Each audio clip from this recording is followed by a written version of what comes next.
¿Qué tal? ¿Cómo le va? Muy buenas noches. Bueno, en la primera foto aparece el ex gobernador José Alperovich y el señor Jorge Gassenbauer, que también fue su funcionario. En esta segunda foto aparece el ex gobernador José Alperovich y el señor Dante Losa, quien hoy está a cargo de la lucha contra el alcoholismo en la provincia. Ambos dos tienen los mismos atributos, una gran capacidad para ser cortesanos. Ellos fueron cortesanos de la corte de Alperovich, a quien veían como una deidad comarcana. ¿Por qué vuelvo a este tema? Dio la casualidad que entre el último programa y este conversé con dos personas que hablaron telefónicamente con Alperovich en la cárcel, porque él se comunica con un grupo pequeño de gente que lo habla. Y ambos me dijeron que lo sintieron muy mal de ánimo y que temen que tome alguna decisión brusca. Yo les quiero decir una cosa, la cárcel es una cosa terrible en la vida de uno. Recuerden esa frase que ya los filósofos la pensaron. Uno no decide qué vivir, uno decide cómo vive aquello que le toca, sobre todo cuando es consecuencia de los propios actos. La cárcel es una situación difícil, pero les quiero recordar algo. Antes de recordarles, estas dos personas que son del círculo, o eran del círculo áulico de Alperovich, coincidieron en el juicio, que estuvieron en una oportunidad o en varias oportunidades en los departamentos de Puerto Madero del exgobernador, y que el exgobernador decidía que en un departamento dormía él, tenía varias habitaciones, él y la denunciante, y en el otro departamento durmió Gassenbauer y durmió Losa. En algún momento estuvo también Ditinis. Entonces la pregunta que nos hacemos es lo siguiente: ¿no tienen hijas? ¿No tienen hermanas? ¿Les parece bien ese tipo de división? La familia de Alperovich, ¿qué decía sobre esto? Porque esto lo incrimina mucho al exgobernador y ayuda a entender los fundamentos del fallo, donde dice que él utilizó su poder, su fuerza simbólica para decidir sobre las demás personas. Bueno, volvamos al tema del encierro. Les decía, ese temor que tiene Alperovich, recuerden algo y recuérdenle a Alperovich. Miguel de Cervantes Saavedra estuvo preso en varias oportunidades, injustamente. Esto no significó que no pueda escribir una de las obras de la literatura universal más importante, como es El Quijote. Ernesto Guay, otro escritor, también estuvo preso. Y a pesar de estar preso, seguía con su producción literaria. Antonio Gramsci estuvo preso y escribió 2.848 páginas estando preso y realizó un gran aporte a la teoría política universal. Nelson Mandela estuvo 27 años preso. Era el preso número 46.664. Es el número que él tenía. No era Nelson Mandela.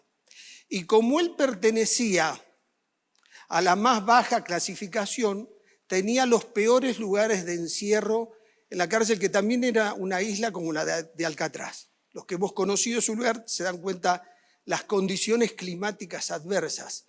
Y Nelson Mandela, como tenía un proyecto de vida, cuando salió, lideró después su pueblo y ganó su batalla en contra de la discriminación, y hoy es premio Nobel y tiene un gran reconocimiento. Jean-Paul Sartre también estuvo preso. Cuando Hitler invade Francia, él va preso y sin embargo siguió con su producción intelectual.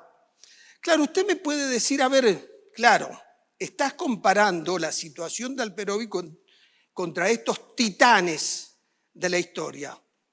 Pero ¿saben por qué lo comparo? Porque Alperovich nació en la misma tierra donde nació Juan Bautista Alberdi, donde nació Julio Argentino Roca, donde nació Nicolás Avellaneda, donde nació Lola Mora, donde nació Mercedes Sosa, donde nacieron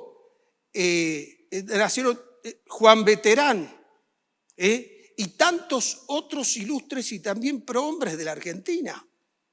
Entonces, no es que le está... Pero además, alguien más que tuvo preso, Carlos Menem.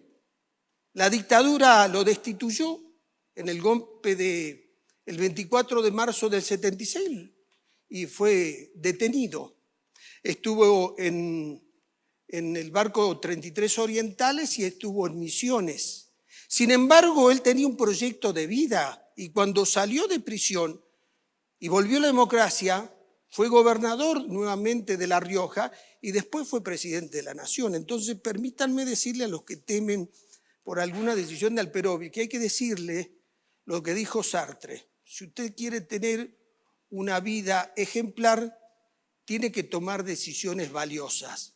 Y también dijo Sartre en El ser y la nada. Primero está la existencia y después está la esencia.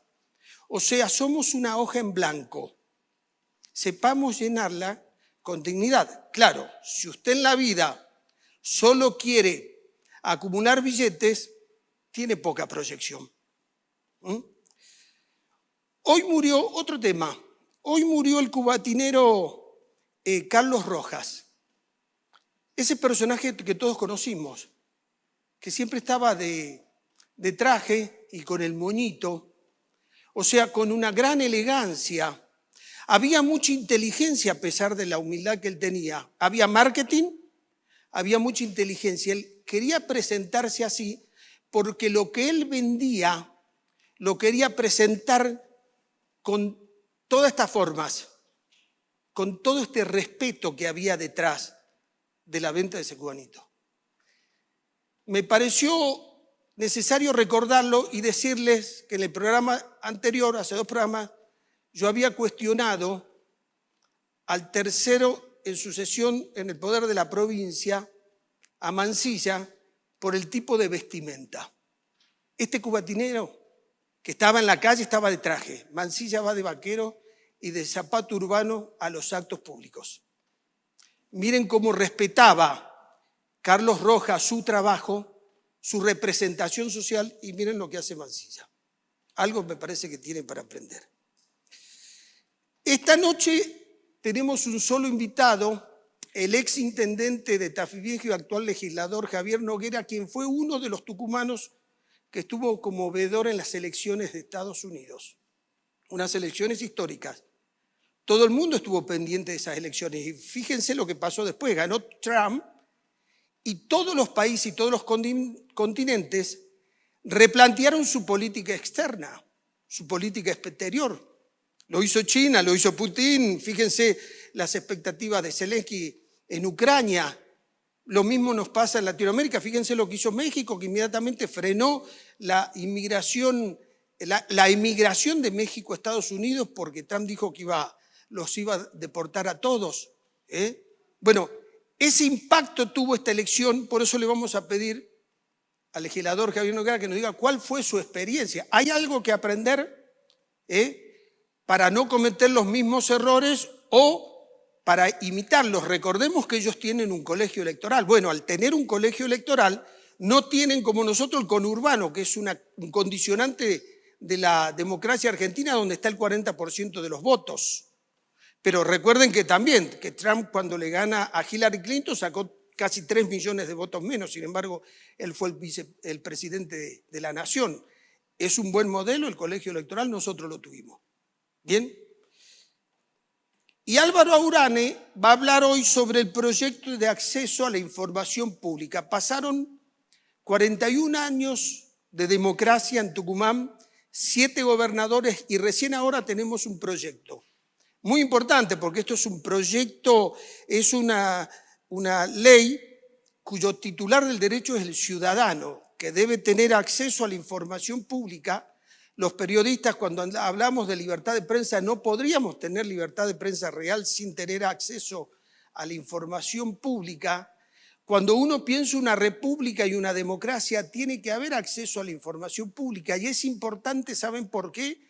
porque el ciudadano, cuando tiene mucha información sobre su representante, puede hacer un juicio de valor certero, orientativo, pero además, al tener mucha información sobre lo que hace el Estado, su participación en la democracia puede ser más certera. Entonces, este paso de la democracia representativa a la democracia participativa se ve mejor vehiculizada a través de estas leyes.